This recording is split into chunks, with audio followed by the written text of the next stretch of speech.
ইনসুইনের বাপ করে স্টাম্প ভাঙলেন তাসকিন আহমেদ। শান্ত ব্যাটসম্যানকে বললেন, সোজা চলে যা, কোনো কথা বলবি না। বাংলাদেশ পাকিস্তান দ্বিতীয় টেস্ট লাওয়ারপেন্ডিতে প্রথম দিন ভেস্তে গেছে, তাও আবার বৃষ্টির কারণে।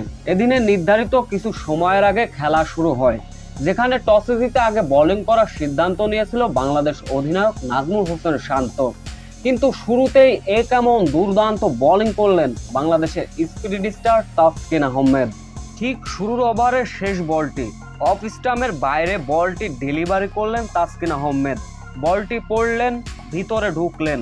ব্যাটসম্যানও তার স্বভাবভঙ্গিতে ডিফেন্স খেলার প্রচেষ্টা, কিন্তু ব্যাট আর পায়ের ফাঁক দিয়ে বল স্টাম্প ভেঙে কিপার লিটন দাসের হাতে বল। দুর্দান্ত ইনসুইং এর বাপ করে বসলেন তাসকিন আহমেদ। এরপর পাকিস্তানি ব্যাটার আব্দুল্লাহকে সোজাসুজি প্যাভিলিয়নের পথ দেখাতে থাকেন অধিনায়ক নাজমুল হোসেন শান্ত।